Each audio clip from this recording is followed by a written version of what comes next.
Berikut ini kita akan mendengarkan pengajaran firman Tuhan yang akan disampaikan oleh Pastor Paulus Suseno Suharsana yang akan mengubahkan pola pikir dan cara pandang kita dalam memaknai kehidupan. Dari The Way Family Church, selamat mendengarkan.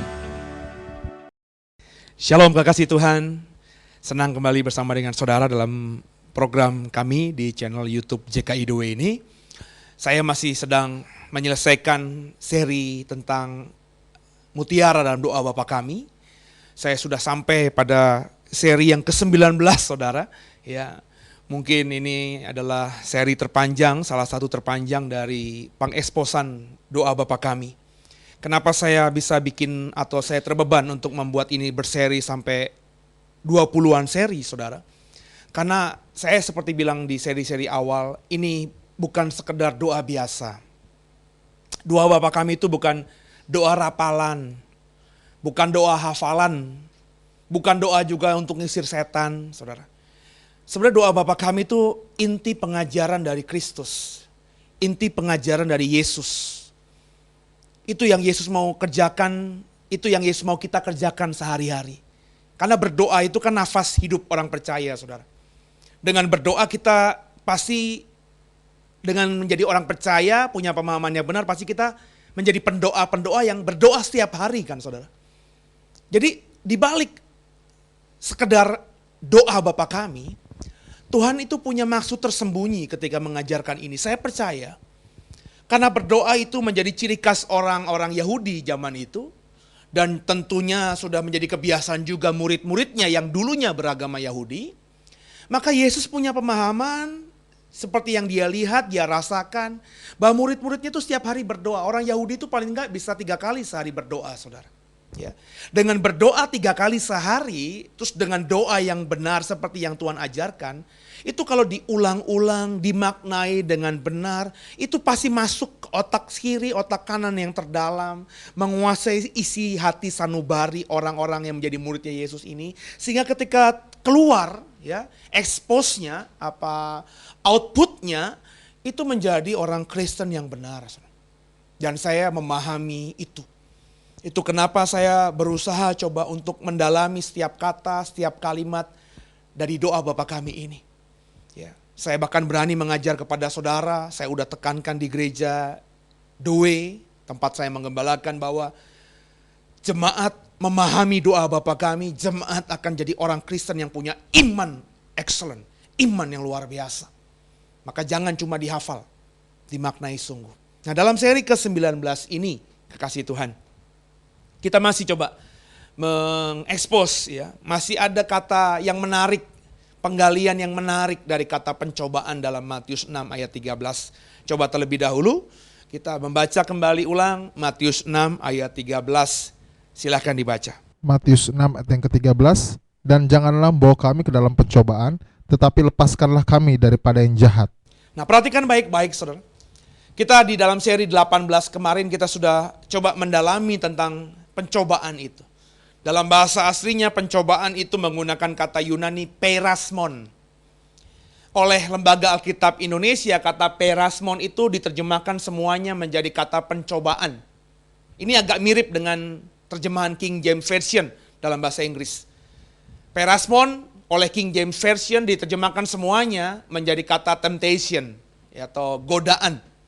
Tapi terjemahan Inggris lain yang juga cukup populer, sangat populer bahkan, hampir menyanyi King James, NIV, New International Version, ya. Kata temptation, maafkan saya, kata perasmon Yunani ini diterjemahkan menjadi 3 kata Inggris oleh NIV. Ingat ya, yang pertama apa? Test. Tested, ujian. Nah, saya sudah expose kemarin di minggu lalu, seri ke-18, nanti yang belum lihat bisa lihat lagi seri ke-18-nya. Bahwa kalau ujian ini, tes ini, perasmon dalam bentuk tes ini datangnya dari Tuhan. Seperti yang dialami oleh Abraham. Abraham sudah lulus tes. Dia diminta Tuhan mengorbankan Ishak anaknya, dia lulus tes dan dia akan diberkati lebih dahsyat lagi. Nah, kalau ujian ini datangnya dari Tuhan, maka jangan ditolak, justru harus diminta. Kalau anakmu di kelas 3 SD, ya seperti anak saya, terus dia nggak mau ujian, dia nggak pernah minta ujian, gurunya lupa ngasih ujian juga, anak saya nggak minta gurunya untuk diuji ulang, ya, maka anak saya selamanya akan terus kelas 3, nggak mungkin bisa naik kelas 4. Maka kalau perasmonnya bentuknya tes, Bapak Ibu harus minta, jangan ditolak. Jangan doa, Bapak lepaskan kami dari ujian itu. Bapak Ibu nggak bisa dong minta sama anak saudara, nah ini lagi ulangan bersama ya, lagi mau ujian akhir nasional ya. Dia doa aja sama Tuhan, Tuhan lepaskan aku dari ujian akhir nasional ini. Lah kalau Tuhan lepaskan benar-benar, maka anakmu nggak akan naik kelas, nggak akan bisa lepas SD ke SMP dan lain sebagainya, saudara. Harus dihadapi. Ya, kalau berhasil naik kelas, diberi tanggung jawab lebih besar lagi oleh Tuhan. Nah, kalau perasmonnya bentuknya tes seperti NIV, ayatnya sudah saya jelaskan di minggu kemarin, itu jangan ditolak karena dari Tuhan. Nah, perasmon yang kedua itu bentuknya trial. Trial itu percobaan, ya. Yuk kita les trial dulu ya. Ya, percobaan dulu ya, gitu kan Saudara ya. Nah, kalau percobaan ini atau trial ini menurut NIV, saya sudah jelaskan ayat-ayatnya di minggu lalu, bisa dilihat lagi seri ke-18. Ada yang dari setan, ada yang dari diri sendiri. Cobaan itu bisa datang dari si setan, si iblis. Tapi kebanyakan besar, sebagian besar dalam pengalaman saya melayani Tuhan, itu yang namanya trial atau cobaan itu, kebanyakan datangnya dari diri sendiri, dari hawa nafsu. Kita nggak bisa mengendalikan kedagingan kita ini. Kita nggak bisa mengendalikan keduniawian kita ini. Kita sudah punya mobil bagus, belum uzur, masih bisa layak pakai, masih nyaman, terus ikut atau lihat pameran mobil, tergoda beli mobil baru lagi saudara, ya. Padahal mobil yang baru yang kita pakai masih bagus. Itu hawa nafsu yang nggak bisa dikendalikan, ya. Bapak Ibu melihat lawan jenis yang lebih muda dari pasanganmu, lebih cantik, lebih ganteng, tergoda, itu hawa nafsu. Jangan bilang itu dari setan saudara, itu hawa nafsu kita. Dari dalam diri kita yang nggak bisa mengendalikan diri, ya. Itu trial, itu cobaan.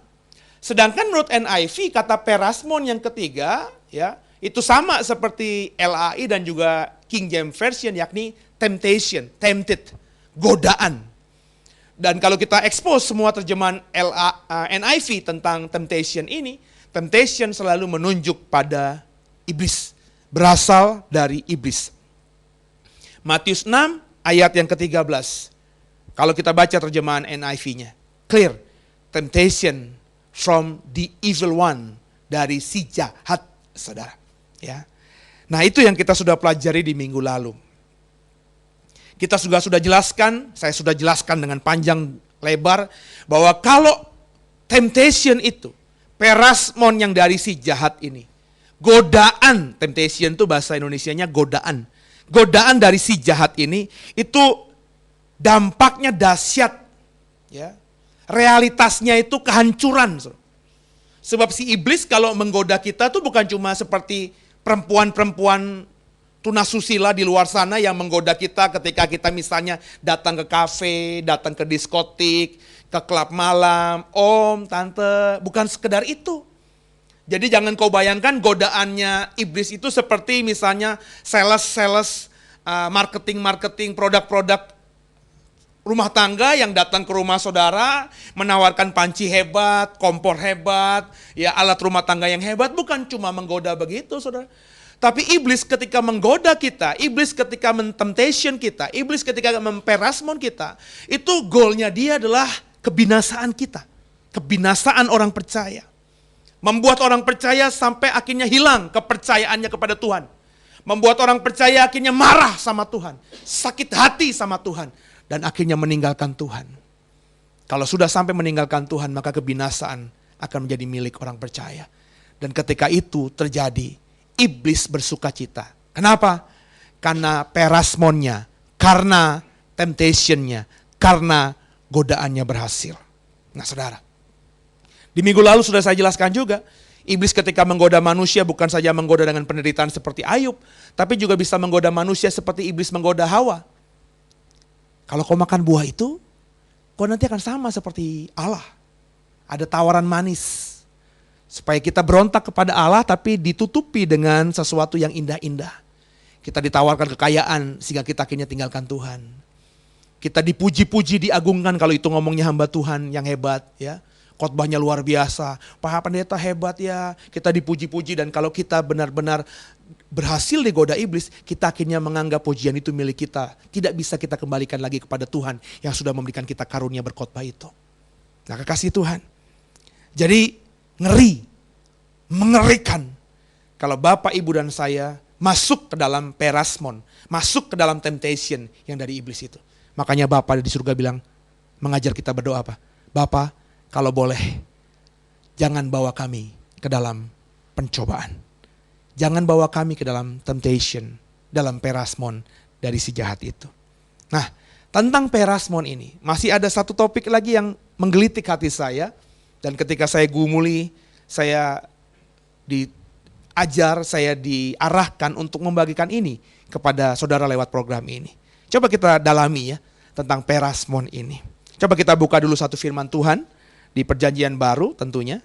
Sebab kata perasmon ini adalah kata Yunani. Ya. Kata Yunani ini digunakan oleh semua kitab Perjanjian Baru. 1 Korintus pasal 10 ayat yang ke-13. 1 Korintus 10 ayat yang ke-13. 1 Korintus 10 ayat yang ke-13. Pencobaan-pencobaan yang kamu alami ialah pencobaan-pencobaan biasa yang tidak melebihi kekuatan manusia. Sebab Allah setia dan karena itu Ia tidak akan membiarkan kamu dicobai melampaui kekuatanmu. Pada waktu kamu dicobai, Ia akan memberikan kepadamu jalan keluar sehingga kamu dapat menanggungnya. Perhatikan 1 Korintus 10 ayat 13 ini. Ya.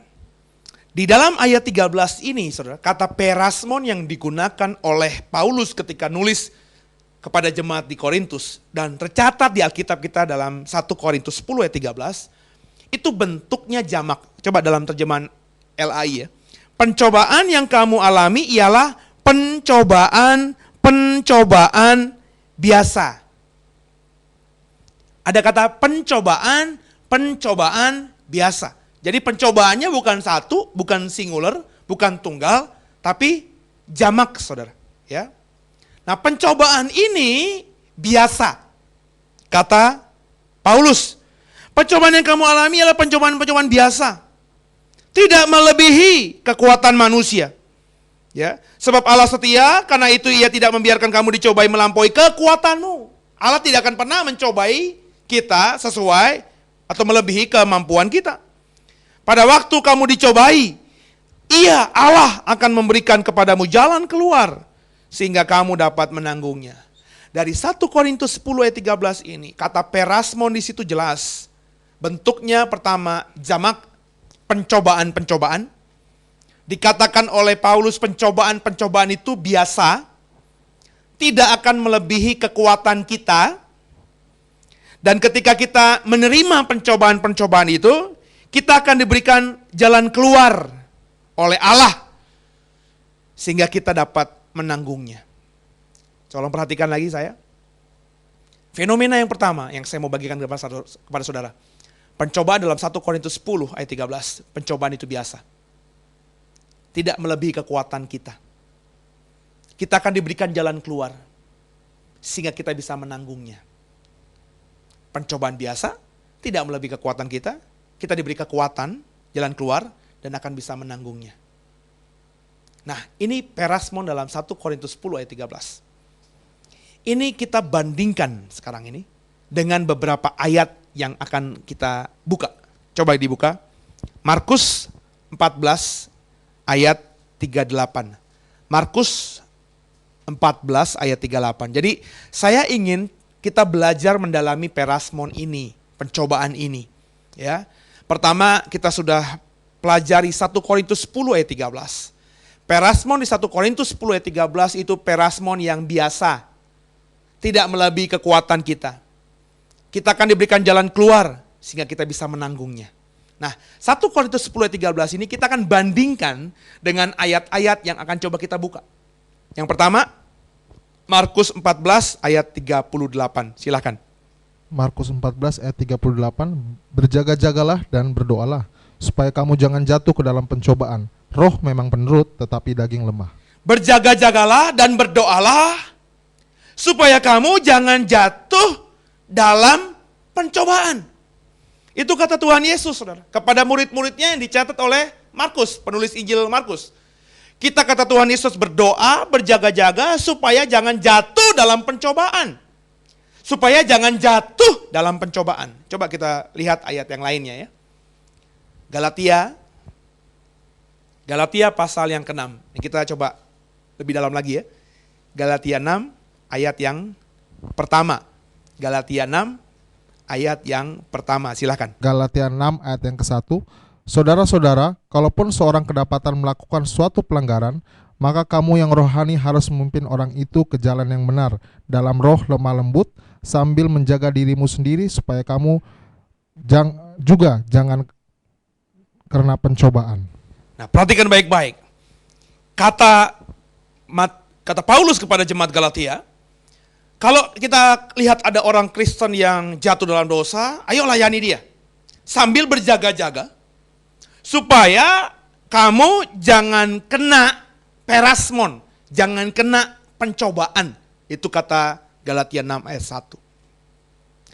Jadi, yang pertama tadi, Markus katakan, kita diminta untuk berdoa dan berjaga-jaga, supaya jangan jatuh dalam perasmon, dalam pencobaan.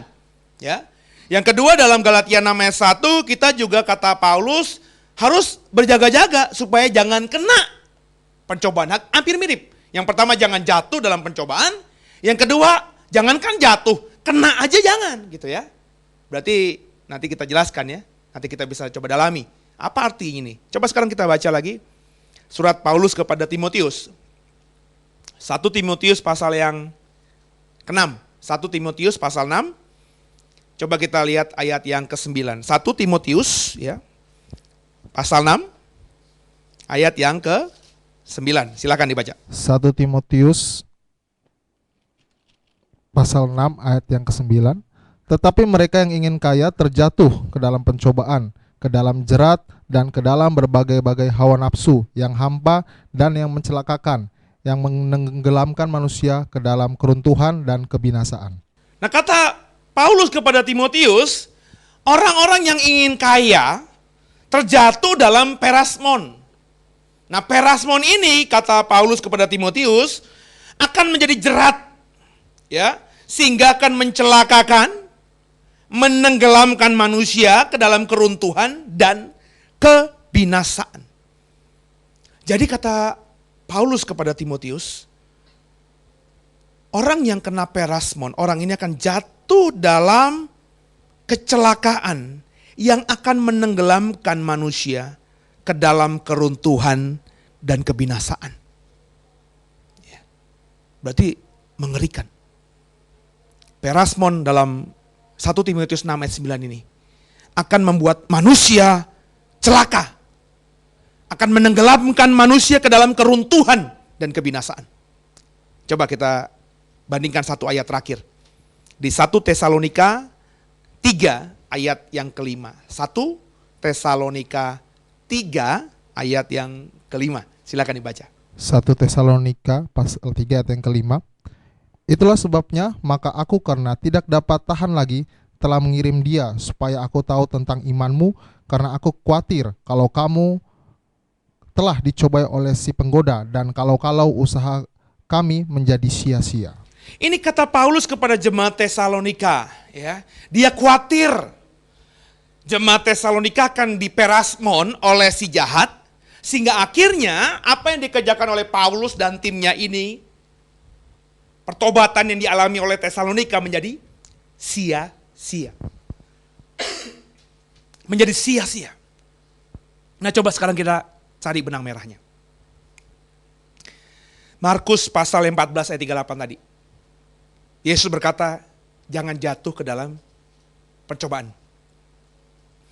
Galatia 6 ayat 1 berkata, jangan kena pencobaan.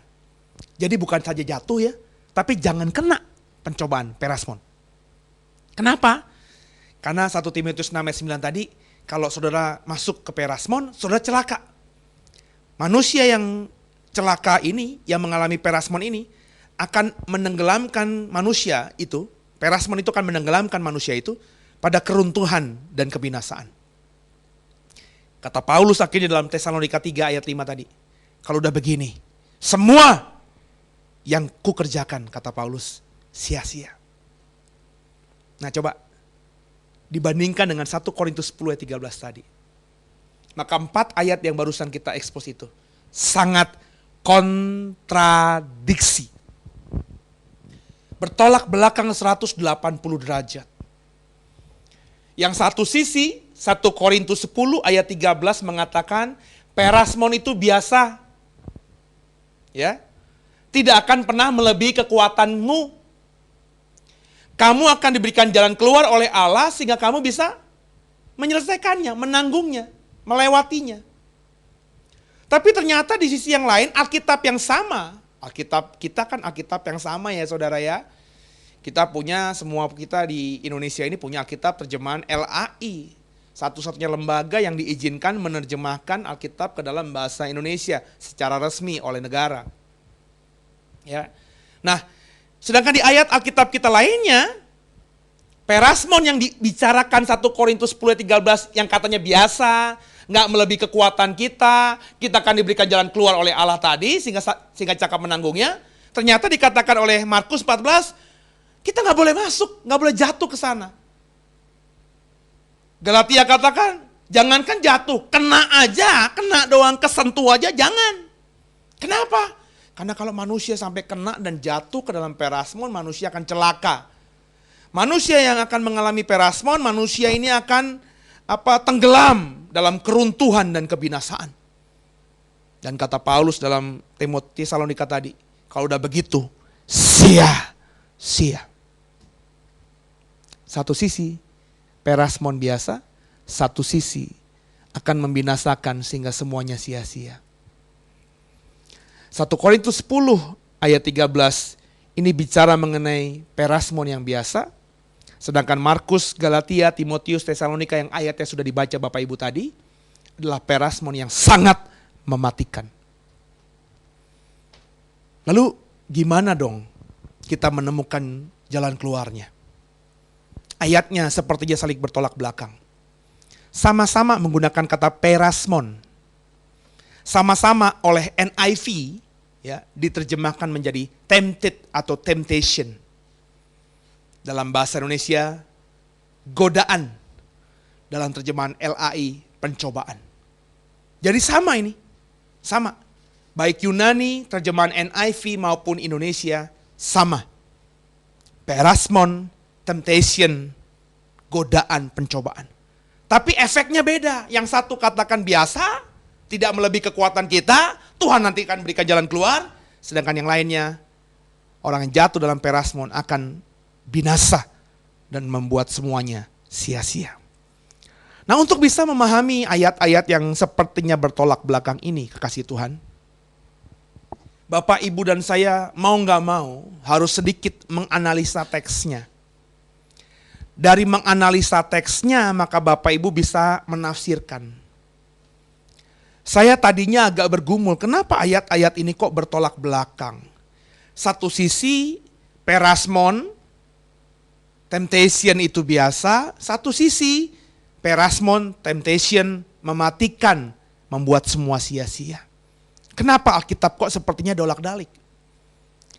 Tapi saya sudah punya prinsip ini yang saya bagikan kepada Bapak Ibu, kepada jemaat gereja Doe yang saya gembalakan, mereka sudah paham ini. Kalau ada ayat firman Tuhan di Alkitab kita yang sama, sepertinya bertolak belakang, sepertinya berbeda. Ini enggak berbeda, enggak bertolak belakang. Kita saja yang membacanya berbeda atau bertolak belakang. Alkitab enggak mungkin saling bertolak belakang, dolak-dalik, enggak mungkin. Sebab kalau Alkitab ini saling bertolak belakang, saling mematikan satu dengan lain, ayat yang satu menjelekkan ayat yang lain, bertolak belakang dengan ayat yang lain, Ngapain kita punya firman Tuhan ini, saudara? Jadi kalau ada yang sepertinya berbeda, maka Bapak Ibu yang belum menemukan pemahamannya, maka kita harus merendahkan diri. Nah, salah satu cara untuk bisa menemukan benang merah yang menghubungkan sehingga ayat-ayat yang tadinya bertolak belakang itu akhirnya ketemu, saling berhubungan, kita ketemu benang merahnya, kita harus menganalisa teksnya, saudara. Coba kita lihat kembali 1 Korintus 10 ayat 13. Ya, coba dibuka lagi, dibaca lagi. 1 Korintus 10 ayat 13. 1 Korintus 10 ayat yang ke-13. Silakan. 1 Korintus pasal 10 ayat yang ke-13. Pencobaan-pencobaan yang kamu alami ialah pencobaan-pencobaan biasa yang tidak melebihi kekuatan manusia. Sebab Allah setia dan karena itu Ia tidak akan membiarkan kamu dicobai melampaui kekuatanmu. Pada waktu kamu dicobai, Ia akan memberikan kepadamu jalan keluar sehingga kamu dapat menanggungnya. Nah, sudah saya singgung tadi sebenarnya. Dalam 1 Korintus 10 ayat 13, perasmon yang digunakan dalam terjemahan, dalam tulisan asli berbahasa Yunaninya, bentuk katanya adalah jamak. Oleh terjemahan LAI dikatakan pencobaan, jamak lebih dari satu. Ini menarik, saudara. Jadi 1 Korintus 10 ayat 13, pencobaan yang biasa, pencobaan yang tidak akan melebihi kekuatan kita, pencobaan yang akan diberikan jalan keluar oleh Allah ketika kita melewatinya, itu adalah pencobaan dalam bentuk jamak. Pencobaan. Oke, perhatikan lagi ya. 1 Korintus 10 ayat 13, pencobaan yang biasa, kita akan diberikan kekuatan oleh Allah sehingga bisa melewatinya, diberikan jalan keluar, dan pencobaan itu tidak akan pernah melebihi kekuatan kita. Itu pencobaan yang dalam bentuk jamak. Lebih dari satu. Ya, pencobaan. Nah, sedangkan kata perasmon, kata temptation dalam ayat-ayat yang saya kontradiksikan dengan 1 Korintus 10 ayat 13, ya nggak usah dibaca, saya ulangi lagi aja, yang seperti di dalam Markus 14 ayat 38, Galatia 6 ayat 1, 1 Timotius 6 ayat 9, dan 1 Tesalonika 3 ayat 5 tadi, itu kata perasmonnya, kata temptationnya, temptednya, bentuknya tunggal, bukan jamak. Nah, kalau bentuknya tunggal, temptation, perasmonnya bentuknya tunggal, itu kata Tuhan Yesus, jangan sampai kita masuk ke dalamnya. Kata Paulus, jangan kena perasmon yang bentuknya tunggal ini. Kalau sampai kena, apalagi jatuh, maka pasti celaka. Perasmon yang bentuknya tunggal ini akan membuat kita masuk dalam keruntuhan dan kebinasaan. Perasmon yang bentuknya tunggal itu akan membuat semua yang sudah kita kerjakan selama di dunia ini sia-sia. Nah, dari sini sederhana. Sudah mulai saudara bisa mengerti arah yang saya mau bagikan kepada saudara tentu. Benar tidak? Di sesi ini, di seri ke-19 ini, saya ingin membagikan lagi pemahaman yang saya dapatkan. Perasmon, temptation itu dari si jahat. Si jahat itu sudah saya jelaskan di seri ke-18. Itu ketika mentemptation kita, mentempted kita, memperasmon kita, menggoda kita, itu goalnya sampai kita binasa.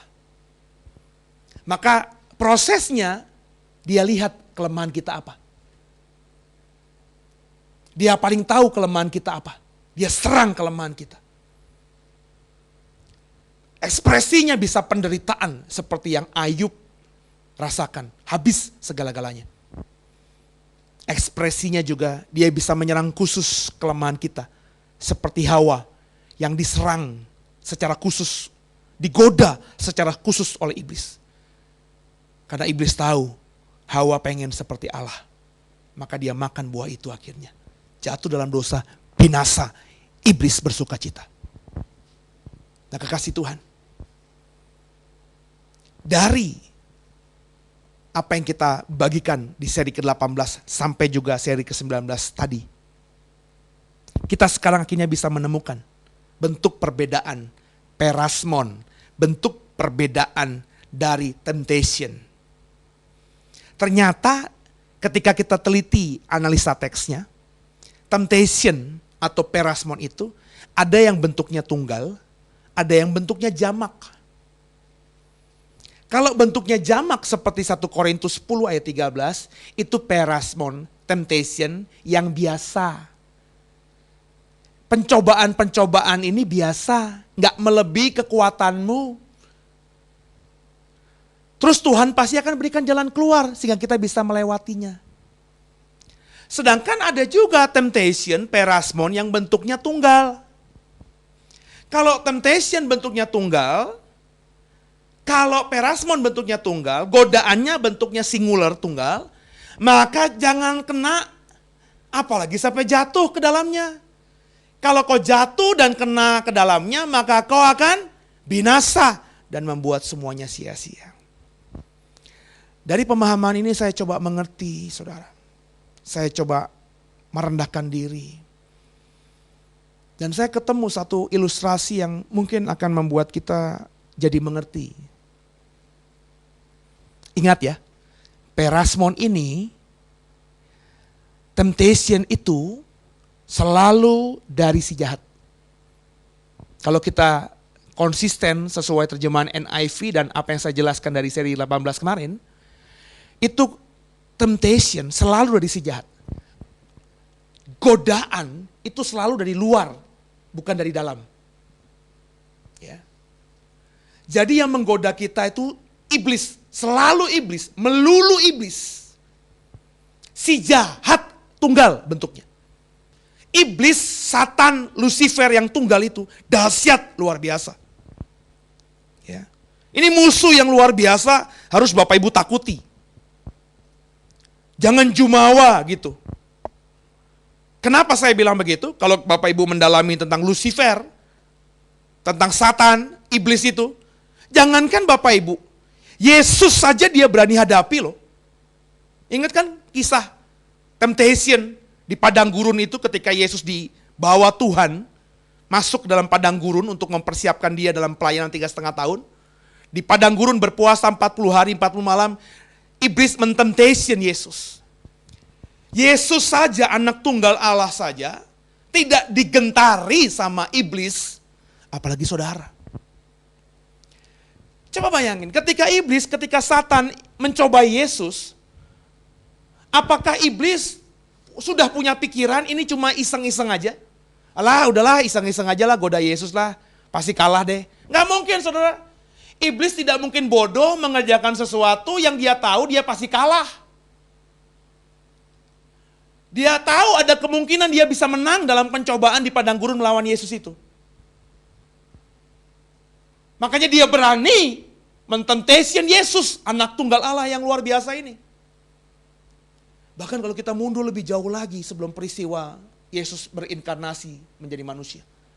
Di surga, iblis berani loh saudara, memberontak terhadap Allah. Bayangkan, Allah yang adalah pencipta langit dan bumi, Alfa dan Omega, pencipta segalanya, termasuk yang menciptakan iblis, termasuk yang menciptakan Satan, termasuk yang menciptakan Lucifer ini. Si Lucifer berani loh memberontak sama yang menciptakannya. Luar biasa gak saudara? Ini musuhmu ini harus kau gentari. Oh, kalau saya lihat orang Kristen tuh, kalau ngomongin iblis, Satan, Lucifer, ya seolah-olah itu musuh yang mudah dikalahkan. Ini saya berani berkata, orang Kristen seperti ini pasti belum mendalami siapa itu Satan, siapa itu iblis, siapa itu Lucifer. Yesus saja berani dia lawan. Bapa saja yang menciptakannya berani dia lawan. Itu kenapa Tuhan Yesusmu ketika di Getsemani, dia doa loh. Kalau boleh lewati aku lalu dari cawan ini. Sebab dia tahu Bapak Ibu, sepanjang Getsemani menuju Kalvari, iblis akan menyerang dia habis. Dia doa sambil keringatnya seperti butiran-butiran darah. Kalau boleh cawani lalu Bapak. Kenapa? Dia sudah punya pengalaman sebelumnya di padang gurun. Jangan kau berpikir, jangan kau berimajinasi di padang gurun tuh pencobaan 3 kali yang diberikan iblis kepada Yesus tuh seperti dialog tanpa ada permainan emosional dan peperangan tingkat tinggi. Wah, itu peperangan tingkat tinggi, saudara. Ada nggak yang menang lewat dalam padang gurun itu? Yesus menang nggak? Baca baik-baik di Alkitab. Dalam peristiwa pencobaan iblis kepada Yesus di padang gurun, Yesus nggak menang. Iblis yang menang, Pak. Iblis juga nggak menang. Kalau kau baca benar-benar pencobaan di padang gurun itu, hasilnya 50-50. Iblis yang menarik diri. Ketika dia sudah mencobai 1, 2, 3, pencobaannya gagal, godaannya gagal, iblis menarik diri. Mundur, dia yang mundur, saudara. Untuk menunggu saat yang tepat kembali.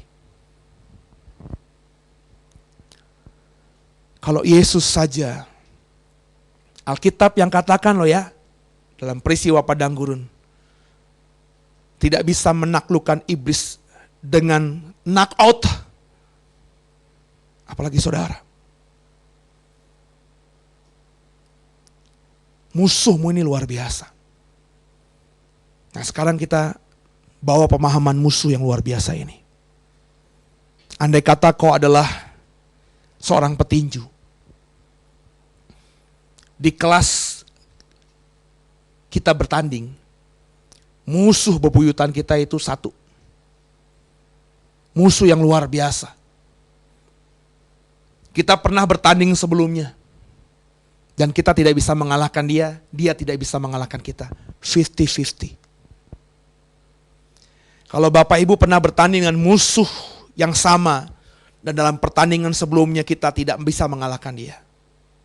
Bapak Ibu tentu punya pemahaman, ini musuh yang luar biasa. Makanya perhatikan baik-baik, saudara.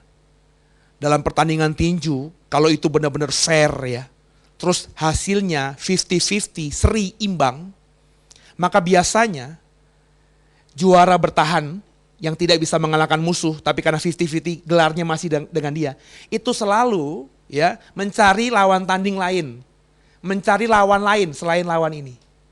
Padahal mestinya kan hasilnya imbang, lawan berikutnya itu si yang bisa mengimbangi ini dapat kesempatan pertama. Tapi perhatikan deh, juara dunia yang bisa mempertahankan sabuk juaranya, tapi tidak bisa mengalahkan musuhnya ini, selalu mencari musuh lain dulu yang lebih rendah. Untuk apa? Untuk bisa membangkitkan kepercayaan dirinya lagi. Ketika kepercayaan dirinya sudah bangkit lagi, maka dia akan mengadakan pertandingan ulang dengan musuh yang tidak dia bisa kalahkan sebelumnya ini. Sekarang bayangkan dirimu sedang bertinju dengan iblis. Kau tahu dia punya senjata mematikan. Kau tahu dia bisa membunuhmu dan bisa mengalahkanmu. Dia musuh yang luar biasa. Dan dalam bertinju, saudara, kalau saya nggak tahu ya, saudara menyukai tinju apa tidak, tapi saya juga tidak terlalu menyukai tinju, tapi saya tahulah, saudara, kalau orang bertinju itu ada pukulan yang biasa, perasmon yang biasa, ada pukulan yang mematikan, perasmon yang mematikan. Ya, biasa kalau kita bertinju ya, kita lihat 2 petinju itu saling mengeluarkan pukulan-pukulan, pukulan biasa. Yang paling sering kita lihat. Pukulan biasa itu yang paling saya ingat, tentu ada istilah-istilah lain ya. Tapi jab. Perhatikan semua petinju ketika berhadapan pertama kali di ring tinju itu, selalu melakukan pukulan-pukulan yang biasa. Jab, jab, jab, jab. Itu berulang-ulang, terus diulang-ulang. Pukulan jab seperti ini saudara, ya, yang ditinjukan berulang-ulang, tidak mematikan. Pukulan jab ini pukulan biasa. Tidak akan pernah bisa kau dikalahkan oleh pukulan jab yang biasa ini. Kau tidak akan melebihi kekuatanmu kalau kita ngomongin perasmon. Ya. Kalau kau melihat terus, bisa bertahan terus, bisa menganalisa musuhmu, kau boleh tahu titik lemahnya, kau akan diberikan jalan keluar nanti, bisa mengalahkannya. Ya, itu jab. Tapi musuh kita tentu sepanjang pertandingan tidak mukul jab terus kan, saudara. Dia cari momen. Ada satu kesempatan, ini tidak diulangi, tidak sering dia umbar. Yang di pukulan yang mematikan. Tentu mungkin ada istilah tinju lain, tapi yang saya pahami sejak saya kecil, pukulan mematikan itu pukulan uppercut. Kalau jab begini, kalau uppercut dari bawah, pam, kena dagu. Wah, kalau itu benar-benar kena 100% di bagian dagu ini, saudara. Maka kalau tenaganya, kekuatannya, timingnya pas, sekali saja pukulan uppercut itu kena sasaran, maka musuh akan knock out, KO. Nah saudara, ini yang saya pahami. Kata Tuhan Yesus, pencobaan-pencobaan bentuknya jamak. Yang kau alami itu biasa, tidak akan pernah melebihi kekuatanmu. Iblis itu musuh kita. Dia ketika memperasmon kita, itu seringkali melakukan perasmon yang biasa. Pencobaan biasa. Seperti seorang petinju memberikan pukulan-pukulan biasa, jab-jab biasa. Itu masalah yang kita alami sehari-hari, saudara. Ya, saudara tentu mengalami fitnah dengan orang yang terdekat kita. Kita difitnah. Kita dizolimi. Kita diejek. Kita mengalami misalnya pergumulan lapar, keuangan, ya, terus sakit penyakit, flu, pilek, batuk. Itu pencobaan biasa, perasmon biasa, pukulan biasa dari iblis. Dan kata Tuhan, itu akan kita alami sehari-hari. Tapi tidak akan mematikan kita. Tapi iblis ketika menyerang kita, saudara, dia bukan memberikan perasmon yang biasa saja. Sambil dia berikan perasmon, pencobaan, godaan yang biasa-biasa tadi, dia mengamati kita terus sambil menunggu momen terdekat, ya, momen yang pas gitu, supaya dia bisa memberikan pukulan yang mematikan. Dan kalau dia berikan pukulan mematikan, kita pasti langsung knock out. Makanya itu Tuhan katakan, jangan sampai kamu jatuh ke dalam perasmon itu. Kena aja jangan. Sebab kalau kena kau binasa dan membuat semuanya sia-sia. Kalau kita sampai lalai, saudara, terus kena uppercut dari iblis, maka apa yang kita kerjakan sepanjang ronde yang sudah lewat? Mungkin kita sudah sampai masuk ronde ke-11. 10 ronde yang kita hasilkan sebelumnya kita bisa bertahan, bahkan kita bisa menang angka, menjadi sia-sia. Kalau kita lalai, kita kena uppercut dari si iblis, si Satan, si Lucifer itu, maka saudara akan binasa, membuat semuanya sia-sia. Yang saya mau sampaikan mengenai perasmon ini, saya ingin mengatakan kepada saudara lewat mimbar ini, lewat program di YouTube ini, iblis itu luar biasa. Iblis itu dahsyat. Dia bukan saja punya pukulan-pukulan yang biasa. Orang Kristen kalau mengalami pukulan-pukulan biasa, dia bertahan, dia bisa sanggup bertahan. Akhirnya mulai jumawa. Alah, perempuan udah gak mempan lagi sama aku, dia goda aku kayak gimana, aku gak mungkin deh, aku setia sama istriku. Aku di PHK juga pernah, gak apa-apa, aku ngandelin Tuhan lah. Aku uang tuh gak pernah terlalu gimana. Punya duit 1 juta bersyukur, 10 juta bersyukur, 100.000 bersyukur. Gak punya duit juga, aku bisa hidup dengan apa adanya. Kalau kau mulai jumawa, sombong dengan dirimu, maka kita akan lalai. Dan iblis paling tahu kapan kita lalai. Kalau dia tahu kita sedang lalai, dia akan memberikan pukulan mematikannya. Dan dengarkan saya sudah banyak melihat orang Kristen yang tadinya hebat, tumbang. Karena iblis punya momen yang tepat menghajar kita. Membuat semuanya sia-sia. Membuat semua yang dikerjakan sia-sia. Saya sudah mendengar, mungkin Bapak Ibu juga sudah mengetahui, ada hamba-hamba Tuhan yang luar biasa dahsyat dalam pengalamannya. Dibukukan, filmnya ada, kesaksiannya banyak, diundang gereja luar biasa. Kalau bikin KKR ratusan ribu orang datang, kalau bikin acara jual buku, bukunya best seller di mana-mana. Mulai sombong, Mulai berkata, iblis gak bisa mengalahkan aku. Pukulan-pukulan iblis itu biasa, cemen, cetek, aku bisa bertahan. Iblis gak mundur. Iblis terus ada di sekitarnya. Ingat ya, musuhmu itu seperti singa yang mengaum-ngaum. Mengaum-ngaum di sekitar kita dan siap menerkam kita. Ketika dia tahu kita sedang lemah, dia tahu banget kelemahan kita itu apa. Dia sikat kita. Berapa banyak hamba Tuhan yang hebat-hebat. Sekali disikat iblis, semuanya jadi sia-sia. Saya gak perlu nyebut nama karena etika. Tapi ada banyak hamba Tuhan hebat luar biasa gara-gara kelemahan homoseksualnya, lesbianismenya, diserang iblis. Habis. Berapa banyak hamba Tuhan luar biasa dipakai Tuhan, tapi gara-gara perempuan, sekali saja dia berzina, habis. Berapa banyak hamba Tuhan yang sama perempuan, kehidupan seksualnya juga normal, tapi jatuh gara-gara kekayaan, kekuasaan. Ketika diserang iblis, iblis memberikan pukulan uppercut-nya, semuanya habis, sia-sia. Nah, kekasih Tuhan, hidupmu dan hidupku, orang-orang percaya, itu ada dikelilingi sama si jahat ini. Iblis memang tidak bisa menyerang kita. Tapi kalau Tuhan izinkan, dia bisa menyerang kita. Kalau kau gak pernah berdoa, Bapa kami, jangan bawa kami ke dalam pencobaan. Maka bisa jadi Bapa akan memberikan itu. Mengizinkan iblis menyentuh kita.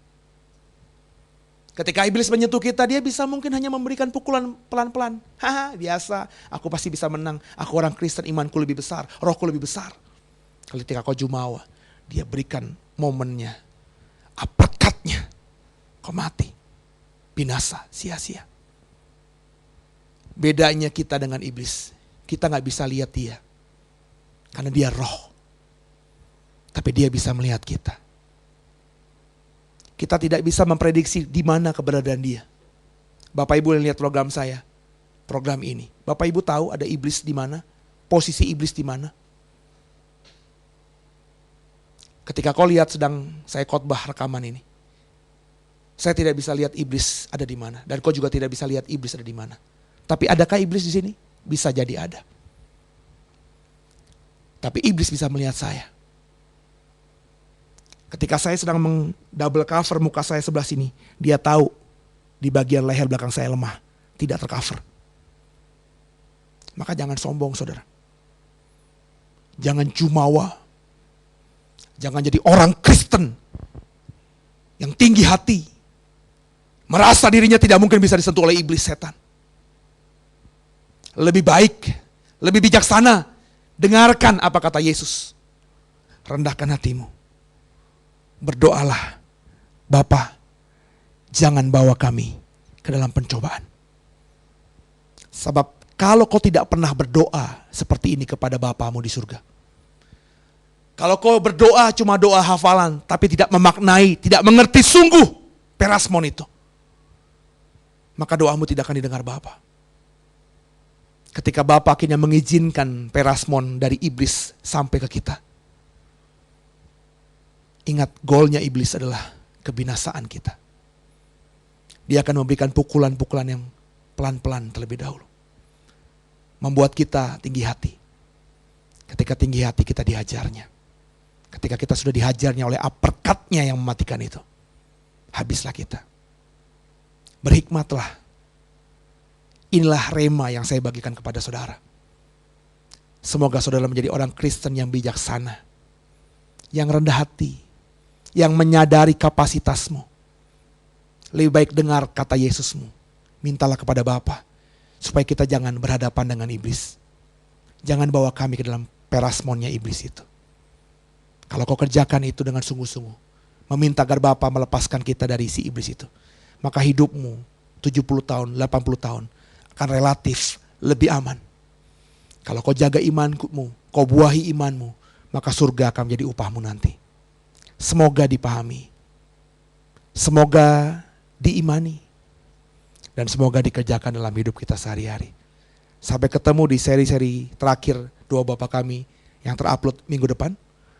Saya berdoa untuk saudara, Dan tolong doakan kami, saya secara pribadi, JKI The Way, juga lewat channel YouTube ini, supaya apa yang kami kerjakan di The Way ini jadi berkat bagi banyak orang, sehingga nama Tuhan dipermuliakan. Tuhan Yesus memberkatimu. Haleluya.